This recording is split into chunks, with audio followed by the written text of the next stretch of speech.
Hello बच्चों, welcome to my academy. बच्चों, आज हम जिस टॉपिक पर बात करने जा रहे हैं और जिनके क्वेश्चंस हम सॉल्व करेंगे, बहुत ही इंपॉर्टेंट टॉपिक है नीट के लिए। नीट एग्जाम में, एआईपीएमटी में, एम्स में और स्टेट पीएमटी में कई बार इसके क्वेश्चंस पूछे गए हैं।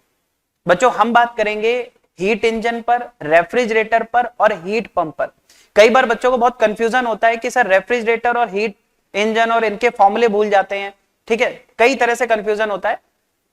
तो इस लेक्चर को कंप्लीट करने के बाद आप किसी भी तरह का क्वेश्चन उठा लीजिएगा, जो भी अभी तक पूछे गए हैं, बहुत इजीली आप सॉल्व कर पाएंगे। बट उसके लिए कॉन्सेप्ट्स थोड़े स्ट्रांग करने पड़ेंगे, तो वो सारी चीजें मैं आपको बताता चल रहा हूं, आप एक एक करके उनको समझते चले जाइए। ठीक है, तो चलिए स्टार्ट करते हैं। सबसे पहले बच्चों हम बात करेंगे हीट इंजन पर, लेकिन उससे पहले बच्चों ये समझो कि हीट इंजन का काम क्या है। हीट इंजन का काम है कि हीट को लेकर के वर्क परफॉर्म करना। बड़ा बेसिक सी बात है, हीट को लेना है और उससे वर्क परफॉर्म करना है। मतलब हीट इंजन को वर्क परफॉर्म करने के लिए हीट चाहिए। ठीक है, तो बस इसी चीज से स्टार्ट करते हैं। देखो, जैसे बच्चों यहां पर अगर आप देखो तो मैंने यहां पर हीट इंजन की बात करने जा रहे हैं, तो गैस यहां पर है जो साइक्लिक प्रोसेस में चलेगी। आपको पता है कि हीट इंजन हो या रेफ्रिजरेटर हो, इसमें गैस एक साइक्लिक प्रोसेस में चलती है। बच्चों, साइक्लिक प्रोसेस में चलने से क्या होता है कि इंटरनल एनर्जी में किसी तरह का कोई चेंज यहां पर नहीं होता है। अब जो मैं बोल रहा हूं, एक एक बात ध्यान से सुनिएगा। इसमें होता क्या बच्चों, एक टेम्परेचर होगा T1, ये बच्चों सोर्स टेम्परेचर होता है। ठीक है, ये सोर्स टेम्परेचर होता है और हायर टेम्परेचर होता है। तो हायर टेम्परेचर यानी सोर्स टेम्परेचर से हीट लेना है, यानी कि हीट इंजन क्या करेगा, जो हायर टेम्परेचर होगा उससे हीट लेगा और हीट लेकर के बच्चों यहां पर वर्क परफॉर्म करेगा। वर्क परफॉर्म करने का मतलब है W परफॉर्म करेगा। और आपको पता है कि बच्चों 100% हीट को वर्क में कन्वर्ट नहीं किया जा सकता, इसलिए कुछ हीट बच्चों यहां पर सिंक हो जाएगी, वेस्ट हो जाएगी। ठीक है, और जो T2 है बच्चों, इसको हम बोलते हैं सिंक टेम्परेचर। ये लोअर टेम्परेचर होता है। आपको ध्यान रखना है कि बच्चों यहां पर जो सोर्स का टेम्परेचर है यानी T1 है वो हायर टेम्परेचर है और जो T2 है वो लोअर टेम्परेचर है।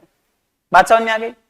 ये जो फंक्शन है वो किसका बच्चों, हीट इंजन का है। किसका है, हीट इंजन। मैं लिख देता हूं, ठीक है, ताकि आपको ध्यान रहे। तो बच्चों ये हीट इंजन की बात अभी कर रहे हैं। अब मेरी बात बहुत ध्यान से सुनना, एक एक बात। सबसे पहला पॉइंट, हीट इंजन की एफिशिएंसी क्या होगी। तो बच्चों हीट इंजन का काम क्या है, फिर से याद करो, हीट लेकर के वर्क परफॉर्म करना, यही इसका काम है। तो बच्चों हीट लेना ये तो हो गया इनपुट, और वर्क परफॉर्म करना ये हो गया बच्चों आउटपुट। तो आप क्या बोलोगे कि हीट ले करके ये वर्क परफॉर्म करता है। तो बच्चों एफिशिएंसी क्या होती है, आउटपुट अपॉन इनपुट। तो हीट उसने लिया वो उसके लिए इनपुट था, और उसने वर्क परफॉर्म किया वो उसके लिए बच्चों आउटपुट था। ठीक है, तो एक तो ये पॉइंट आपको याद रखना है कि एफिशिएंसी कैसे निकालनी है, वर्क डन अपॉन हीट, मतलब कितना हीट उसने लिया और कितना वर्क परफॉर्म किया। एक और बात बच्चों, आप जानते हो कि टोटल एनर्जी कंजर्व है। इसका मतलब क्या है कि जितना इसने हीट बच्चों लिया है, यानी कि Q1, जो भी इसने हीट लिया है Q1, उससे कुछ तो इसने वर्क कर दिया, यानी कुछ एनर्जी तो वर्क में कन्वर्ट हो गई, और बची हुई एनर्जी बच्चों Q2 के फॉर्म में, हीट के फॉर्म में निकल गई, मतलब सिंक हो गई, वेस्ट हो गई, आप ऐसा बोल सकते हो। ठीक है, तो ये ध्यान रखना, Q1 is equal to W plus Q2। मतलब अगर आपको W निकालना है तो बच्चों क्या हो जाएगा, Q1 माइनस Q2। ठीक है, एक ही रिलेशन आपको याद रखना है। एक और बात बच्चों बहुत इंपॉर्टेंट, कभी भी आपसे, ठीक है, कभी भी आपसे कार्नो साइकिल की बात की जाए, कभी भी आपसे कार्नो साइकिल की बात की जाए, बहुत ध्यान से सुनना, तो वहां पर बच्चों Q1 बाय Q2 की जगह आप T1 बाय T2 लिख सकते हो। ठीक है, कार्नो साइकिल की बात की जाए, आपको पता है थ्योरम है, पूरा डेरिवेशन आपने देखा होगा, नहीं भी देखा है तो अभी के लिए फॉर्मूला तैयार कर लो। Q1 बाय Q2 क्या होगा बच्चों, T1 बाय T2। कभी कभी ऐसा लिखा मिल जाता है Q1 upon Q1 minus Q2, तो परेशान नहीं होना है, रेशियो में बात चल रही है, तो बच्चों इसको आप ऐसे लिख सकते हो, मतलब जहां Q1 वहां T1, जहां Q1 वहां T1, जहां Q2 वहां T2, Q1 की जगह T1, Q2 की जगह T2, तो ऐसे भी लिख सकते हो। बात समझ में आ गई? तो इस तरह से चीजें आपके दिमाग में धीरे धीरे सेट करिए। तो बच्चों हीट इंजन का काम क्या है, हीट लेके वर्क परफॉर्म करना ही इसका काम है, और उसी के बेसिस पर हमने एफिशिएंसी डिफाइन की है कि कितना काम किया डिवाइडेड बाय उसके लिए इसने कितनी हीट ली। ठीक है, तो ये तो हो गया हीट इंजन। अब बच्चों मैं आपको बताने जा रहा हूं रेफ्रिजरेटर क्या करता है। ठीक है, देखिए बच्चों अगर हम रेफ्रिजरेटर की बात करें तो उसका फंक्शन क्या है, आप एक चीज समझिएगा, आपके घरों में रेफ्रिजरेटर होगा और उसमें आपने एक चीज देखी होगी बच्चों कि रेफ्रिजरेटर को जब आप ओपन करते हो तो उसके अंदर का जो रूम होता है वो ठंडा होता है। इसका मतलब क्या है कि रेफ्रिजरेटर, जैसे मान लो बच्चों ये रेफ्रिजरेटर है, तो रेफ्रिजरेटर क्या करता है, उसके अंदर का रूम लोअर टेम्परेचर पर है, ठंडा है। बाहर जहां पर वो रखा गया है, मान लीजिए आपके ही रूम में रखा हुआ है या कहीं भी रखा हुआ है, तो बाहर का जो रूम है, ठीक है, वो उसके रिलेटिव गर्म है, मतलब कि ज्यादा टेम्परेचर पर है। और बच्चों किसी भी चीज को ठंडा रखने के लिए क्या जरूरी है कि वहां से हीट निकाल के बाहर फेंका जाए। तो बच्चों रेफ्रिजरेटर यही काम करता है। रेफ्रिजरेटर क्या करता है, लोअर टेम्परेचर से बच्चों हीट को निकाल करके बाहर हाई टेम्परेचर में फेंकता है। अब जरा खुद से सोचो, क्या यह बात आपको उतनी सिंपल लग रही है? मतलब हम जानते हैं कि हीट का जो नेचुरल फ्लो है वो क्या होता है, हायर टेम्परेचर से लोअर टेम्परेचर। अगर आप वैसे ही हीट को फ्री कर दो बिल्कुल, तो वो हाई टेम्परेचर से लोअर टेम्परेचर में फ्लो होनी चाहिए। यहां क्या हो रहा है, लोअर टेम्परेचर से हीट को निकाल करके बाहर फेंका जा रहा है जिससे कि अंदर का रूम ठंडा रहे। भाई हीट निकालोगे तभी तो ठंडा होगा ना, तो हीट को लोअर टेम्परेचर से निकाल के हाई टेम्परेचर में फेंकना है। ये बिल्कुल उल्टा प्रोसेस है। और बच्चों ये चीज अपने आप नहीं हो सकती, इसके लिए उसको एनर्जी चाहिए, इलेक्ट्रिसिटी चाहिए, वर्क डन चाहिए। तो क्या होता है, जरा ध्यान से सुनिएगा। तो बच्चों ऐसा करने के लिए इसको क्या रिक्वायर्ड है, ध्यान से सुने। जैसे ये गैस हो गई बच्चों, आपको पता है कि ये जो गैस है वो साइक्लिक प्रोसेस में चल रही है। ठीक है, अब मेरी बात एक एक बात बहुत ध्यान से सुनना। सबसे पहले आपको पता है कि रेफ्रिजरेटर का काम क्या है बच्चों, लोअर टेम्परेचर से हीट को रिमूव करना। लोअर टेम्परेचर से हीट को रिमूव करना, ये किसका काम है, रेफ्रिजरेटर का। और उसके लिए इसे क्या चाहिए, इलेक्ट्रिसिटी। ठीक है, उसके लिए बच्चों इसको इलेक्ट्रिसिटी चाहिए। इलेक्ट्रिसिटी बच्चों यहां पर वर्क डन है, बेसिकली क्या है, वर्क डन है। तो क्या करता है ये, वर्क डन लेकर के Q2 को रिमूव करता है, वर्क डन लेकर के हीट को रिमूव करता है। यही इसकी परफॉर्मेंस डिसाइड करेगा। ठीक है, ध्यान दीजिएगा, रेफ्रिजरेटर और हीट पंप में हम एफिशिएंसी डिफाइन नहीं करते, परफॉर्मेंस डिफाइन करते हैं। वहां पर डिफाइन करते हैं कोफिशिएंट ऑफ परफॉर्मेंस क्या है। अच्छा एक चीज और बच्चों, जब इसने इलेक्ट्रिसिटी के फॉर्म में एनर्जी ली, हीट के फॉर्म में एनर्जी यहां से निकाली, तो ये सब टोटल ऐड करके किधर फेंक देगा, हायर टेम्परेचर में, मतलब आपके रूम में। ठीक है, तो ये जो हम पढ़ रहे हैं बच्चों क्या है, रेफ्रिजरेटर। ठीक है, छोटी छोटी बातें समझते चलना, ताकि जब हम लोग क्वेश्चन करें तो आपको बहुत आसानी से वो समझ में आ जाए। तो बच्चों यहां पर हम डिफाइन करते हैं कोएफिशिएंट ऑफ परफॉर्मेंस। अब खुद से सोच के देखो कौन सा रेफ्रिजरेटर अच्छा होगा, जो कम इलेक्ट्रिसिटी लेकर के, कम वर्क डन लेकर के ज्यादा हीट रिमूव करे। मतलब क्या है कि बच्चों इलेक्ट्रिसिटी लेकर के हीट रिमूव करना ही इसकी परफॉर्मेंस डिसाइड करेगा। इलेक्ट्रिसिटी लेना वो इसके लिए इनपुट का काम करता है, और बच्चों हीट रिमूव करना वो इसका परफॉर्मेंस है। ठीक है, तो कितनी हीट रिमूव की डिवाइडेड बाय कितनी इलेक्ट्रिसिटी ली थी, वो इसकी परफॉर्मेंस डिसाइड करेगा, यानी कोएफिशिएंट ऑफ परफॉर्मेंस हो गया। ये तो रेफ्रिजरेटर की बात हो गई। अब जरा आगे चलते हैं और बात करते हैं हीट पंप की। देखो बच्चों, अगर मैं हीट पंप की बात करूं तो हीट पंप का काम क्या है। जैसे आपसे मैं एक बात पूछूं, सोचो एयर पंप क्या करता है, एयर को पंप करता है, एयर को देता है आपको एयर चाहिए तो कहां जाओगे, एयर पंप पे। पेट्रोल चाहिए कहां जाओगे, पेट्रोल पंप पे। वैसे बच्चों अगर आपको हीट चाहिए तो कहां जाओगे, हीट पंप। तो हीट पंप क्या करता है, जरा समझना। हीट पंप करता है बच्चों ये है कि उसको भी वर्क डन चाहिए। हीट पंप क्या करता है, वर्क डन लेता है, और वर्क डन ले करके लोअर टेम्परेचर से हीट को यहां से निकालेगा और जिसे चाहिए उसको पंप कर देगा। ध्यान से सुनना एक बात बच्चों, इसका काम है वर्क डन लेकर के हीट पंप करना। मतलब जिसे हीट चाहिए उसको Q1 चाहिए बेसिकली, तो वर्क डन लेकर के हीट को पंप करना, यही हीट पंप का काम है। तो बच्चों इसकी जो परफॉर्मेंस है उसको हम गामा से रिप्रेजेंट करते हैं, वो क्या होगी, वर्क डन लेकर के हीट को पंप करना, है ना। वर्क डन लेकर के हीट को पंप करना, तो कितनी हीट इसने पंप की, यानी कि Q1 डिवाइडेड बाय कितना वर्क डन लिया, W। तो बच्चों ये हो गई हीट पंप के लिए, ठीक है, परफॉर्मेंस हीट पंप। मैं एक बार तीनों चीजें आपको रिकॉल करा देता हूं फटाफट से, बच्चों याद करो। सबसे पहला हम लोगों ने क्या पढ़ा, हीट इंजन।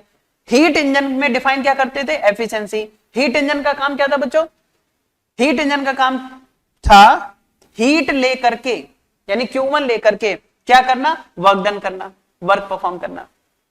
उसके बाद बच्चों आपने देखा रेफ्रिजरेटर। रेफ्रिजरेटर का काम क्या था, वर्क लेकर के हीट को रिमूव करना। और हीट पंप का काम अभी आपने देख ही लिया, वर्क डन लेकर के हीट को पंप करना। तो ये तीन चीजें कॉन्सेप्चुअल लेवल पर बहुत स्ट्रांग होनी चाहिए आपके दिमाग में, तभी आप बहुत आसानी से इनके फॉर्मूले लिख पाओगे।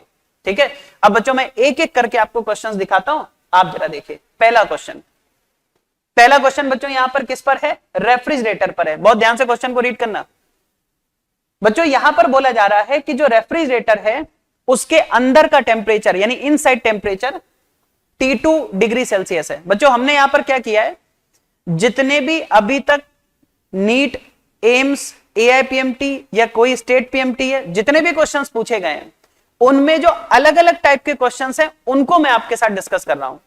इसके बाद आप इनको अच्छे से समझ करके जितने भी क्वेश्चंस अभी तक पूछे गए हैं वो सब आप सॉल्व कर सकते हैं। ठीक है, तो जरा देखिए बच्चों यहां पर बोला गया है कि एक रेफ्रिजरेटर है, तो भाई ये हो गया हमारा रेफ्रिजरेटर। ये कह रहे हैं रेफ्रिजरेटर के अंदर का जो टेम्परेचर है वो T2 डिग्री सेल्सियस है और बाहर का यानी रूम टेम्परेचर, जो बाहर के रूम का टेम्परेचर है वो T1 डिग्री सेल्सियस है। तो बच्चों एक काम करते हैं, यहां पर मैंने लिख दिया T2 डिग्री सेल्सियस और यहां पर मैंने लिख दिया T1 डिग्री सेल्सियस। ठीक है, T1 डिग्री सेल्सियस। अब आगे क्या बोल रहे हैं जरा समझिएगा, the amount of heat delivered to the room. बहुत इंपॉर्टेंट बात है बच्चों, ध्यान से सुनना। मतलब कितनी हीट ये बाहर वाले रूम को डिलीवर कर रहा है, मतलब Q1 पूछा जा रहा है आपसे। For each joule of electrical energy, मतलब क्या है जरा देखो, मतलब ये कि अगर हम इसको 1 जूल ऑफ इलेक्ट्रिकल एनर्जी दें, मतलब 1 जूल ऑफ वर्क डन दें, तो कितनी हीट ये रूम को डिलीवर करेगा, बाहर के रूम को डिलीवर करेगा, मतलब Q1 पूछा जा रहा है आपसे। बहुत आसान क्वेश्चन है, बस जो मैं बोल रहा हूं ध्यान से सुनो। देखो बच्चों अगर मैं आपसे कहूं कि Q1 बाय W लिखो, क्या लिखो, Q1 बाय W, क्योंकि मुझे Q1 चाहिए और W गिवन है तो मैंने Q1 बाय W लिखा। अब जरा आगे देखो, Q1 तो Q1 है, क्या मैं W को Q1 माइनस Q2 लिख सकता हूं एनर्जी कंजर्वेशन से, बिल्कुल लिख सकता हूं। और मैंने आपको बताया था कार्नो साइकिल का यूज करें तो बच्चों जहां Q1 है वहां T1 और जहां Q2 है वहां T2 लिख सकते हो, कोई दिक्कत नहीं। अब एक बात और मेरी ध्यान से सुनो, जब भी एब्सोल्यूट टेम्परेचर लिखना हो, मतलब सिंगल टेम्परेचर लिखना हो, तो उसको केल्विन में रखना। और अगर आपको बच्चों डिफरेंस चाहिए तो डिफरेंस आपको पता है केल्विन में हो चाहे डिग्री सेल्सियस में हो सेम आता है। तो जरा यहां देखो क्या लिखेंगे, तो Q1 अपॉन W की जगह तो 1 लिख दिया बच्चों। अब जरा आगे चलते हैं बच्चों, T1 की जगह हम क्या लिखेंगे, तो ये T1 क्या है, एब्सोल्यूट टेम्परेचर है, तो इसको हम, और हमें गिवन है T1 डिग्री सेल्सियस, तो बच्चों सेल्सियस को हम केल्विन में कन्वर्ट कर लेंगे। वैसे तो 273.15 होता है, बट क्योंकि ऑप्शन जिस तरह से है उस तरह से मैंने 273 लिख दिया। ठीक है, और बच्चों डिफरेंस चाहिए तो डिफरेंस आप चाहे केल्विन में रखो चाहे डिग्री सेल्सियस में रखो सेम आता है, तो वो मैंने ऐसे रख दिया। तो बताओ यहां पर Q1 की वैल्यू क्या आ गई बच्चों, Q1 साफ साफ दिख रहा है T1 plus 273 divided by T1 minus T2। तो बच्चों अगर आप देखो तो सेकंड ऑप्शन यहां पर करेक्ट है ना। कितना सिंपल सा क्वेश्चन है। चलिए आगे बढ़ते हैं अगले क्वेश्चन की तरफ। बच्चों नेक्स्ट क्वेश्चन अगेन फिर से रेफ्रिजरेटर पर बेस्ड क्वेश्चन है, बहुत ही शानदार क्वेश्चन है, जरा देखिए बच्चों। यहां पर ये मैंने एक रेफ्रिजरेटर ले लिया, कह रहे हैं कि 4 डिग्री सेल्सियस और 30 डिग्री सेल्सियस के बीच में काम कर रहा है।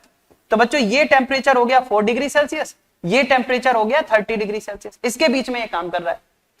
क्या गिवन है, ध्यान से सुनना आप, it is required to remove 600 calorie of heat per second, ठीक है, in order to keep the temperature of refrigerator space constant. मतलब क्या करना है बच्चों, कह रहे हैं कि रेफ्रिजरेटर के अंदर का जो स्पेस है उसके टेम्परेचर को मेंटेन रखने के लिए हर 1 सेकंड में 600 कैलोरी ऑफ एनर्जी निकालनी पड़ती है। तो मतलब यहां पर ये दे रखा है आपको कि भाई पर सेकंड कितनी हीट ये रिमूव कर रहा है, 600 कैलोरी। बच्चों इसको आप जूल में कन्वर्ट कर लेना, तो 600 इंटू 4.2 जूल है ना, इतनी एनर्जी ये पर सेकंड रिमूव कर रहा है। पर सेकंड ध्यान रखना, इतनी एनर्जी पर सेकंड, मतलब जो टाइम है बच्चों वो 1 सेकंड का लेके चलना है, जो टाइम है वो हम 1 सेकंड का लेके चलना है। तो हर 1 सेकंड में बच्चों इतनी एनर्जी तो ये रिमूव कर रहा है। तो आपसे कहा जा रहा है इस काम को करने के लिए कितनी पावर रिक्वायर्ड होगी, मतलब कि पर सेकंड कितना वर्क रिक्वायर्ड होगा, वर्क पर सेकंड है, ध्यान देना बच्चों, पर सेकंड जो वर्क डन है वही तो पावर है। तो बेसिकली एक सेकंड में अगर इतनी एनर्जी निकालनी है तो कितना वर्क डन चाहिए, ये हमसे पूछा जा रहा है। बहुत ही आसान क्वेश्चन है, ध्यान से देखो कैसे करेंगे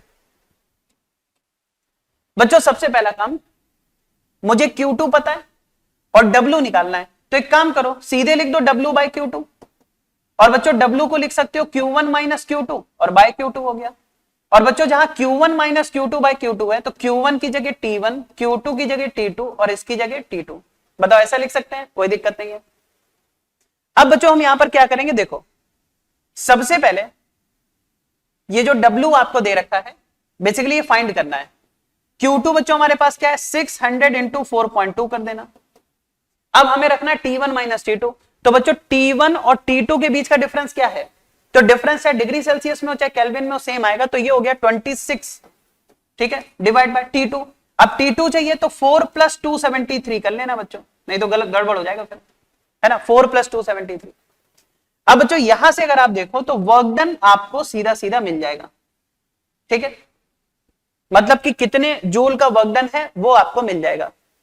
और जो आ रहा है वो एक सेकंड में आ रहा है तो वो जूल पर सेकंड आ रहा है बच्चों, सीधा सीधा, ठीक है। जब आप इसको सॉल्व करोगे तो आपका आंसर आएगा बच्चों 236.5, मतलब जो भी यहां से वर्क डन आएगा वो आएगा 236.5 जूल। और क्योंकि ये एक सेकंड में आ रहा है इसीलिए इसी को आप जूल पर सेकंड या वॉट भी कह सकते हो, तो बच्चों सेकंड ऑप्शन करेक्ट होगा। एक बार ये पूरा क्वेश्चन आप अच्छे से अपने लेवल पर भी देख लीजिएगा, ठीक है बच्चों। नेक्स्ट क्वेश्चन अगर आप देखें, अगेन काफी अच्छा क्वेश्चन है। क्या बोला गया है, the coefficient of performance of refrigerator is 5।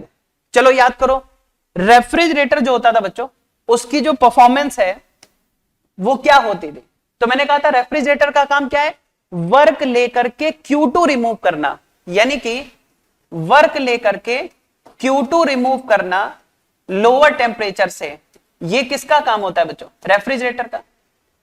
तो जो परफॉर्मेंस थी इसकी बीटा, वो बच्चों क्या थी, कितनी हीट इसने रिमूव की डिवाइडेड बाय उसके लिए इसने कितना वर्क लिया, तो Q2 बाय W, यही तो बीटा था, ठीक। अब आगे देखो बच्चों, यहां पर बोला गया है कि जो लोअर टेम्परेचर है मतलब ये वो है -20 डिग्री सेल्सियस।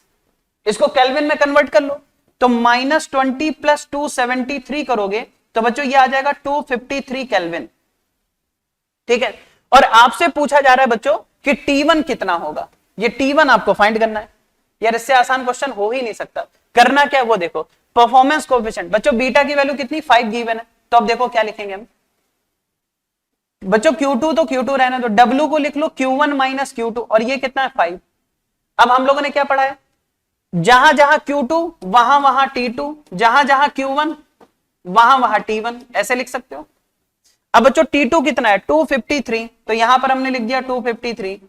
और बच्चों डिफरेंस लिखना है तो हमें T1 तो फाइंड करना है, तो T1 माइनस, और बच्चों T2 कितना है 253 इज इक्वल टू 5। बच्चों ध्यान देना, जब आप यहां से T1 निकालोगे तो वो केल्विन में आएगा, उसमें 273 सब्ट्रैक्ट करोगे तो आपको आंसर डिग्री सेल्सियस में मिल जाएगा, और वो आपको मिलेगा 31 degree Celsius, approx 31 degree Celsius आ जाएगा, मतलब 30 पॉइंट समथिंग आएगा, आप उसको 31 ले सकते हो, ठीक है। अगले क्वेश्चन की तरफ चलते हैं बच्चों, बहुत ही शानदार अच्छा क्वेश्चन है, जरा रीड करो बच्चों। यहां पर पहले बोल रहे हैं कि एक कार्नो इंजन है और उस इंजन की एफिशिएंसी 1/10 है। बच्चों याद करो, जो एफिशिएंसी होती थी क्या होती थी, इंजन की एफिशिएंसी क्या होती थी, हीट लेकर के वर्क परफॉर्म करना, मतलब की एफिशिएंसी होती थी कि कितनी हीट ली और कितना वर्क परफॉर्म किया, यही तो होता था। और बच्चों ये आपको कितना दे रखा है 1/10, चलो बहुत बढ़िया है।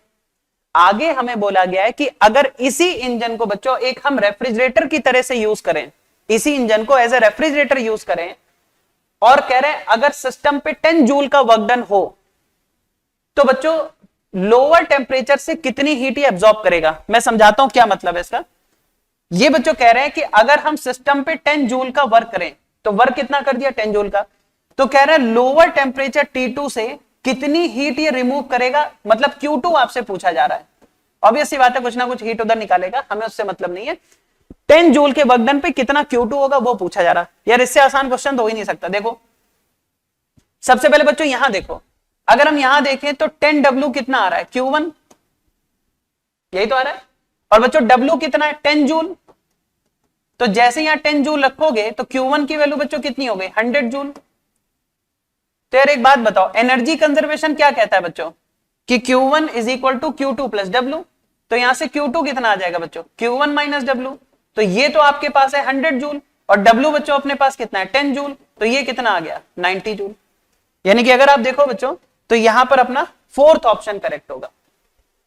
ठीक है, तो मुझे लगता है बच्चों आपको समझ में आ गया होगा कि हीट इंजन जो हीट लेके वर्क परफॉर्म कर रहा है, रेफ्रिजरेटर जो वर्क लेकर के Q2 यानी हीट रिमूव कर रहा है, Q2 वाली हीट रिमूव कर रहा है, और हीट पंप जो वर्क लेकर के Q1 पंप कर रहा है। इन तीनों में बेसिक डिफरेंस क्या है और किस तरह से आपको क्वेश्चंस को अटेम्प्ट करना है।